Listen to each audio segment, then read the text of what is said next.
Alright, today we're working on a 2002 Jaguar X-Type. This one has an ignition lock problem.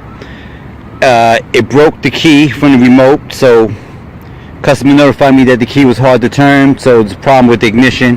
I'm going to go ahead and rebuild it, take it out, cut them a new key. It's not going to be the one with the buttons, it's just going to be a regular key with the chip. They notified me that the buttons haven't worked in a while, so it's not a big deal. I'll come back in a little bit.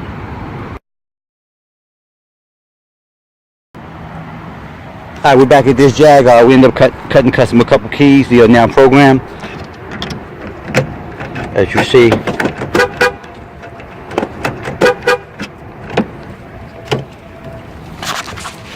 The ignition problem's also solved. It's been rebuilt.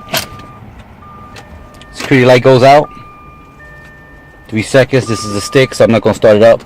But it is confirmed that it is programmed. And that's about it. You need my help, give me a call or go to the website www.acmlocksmithgroup.com. Thanks.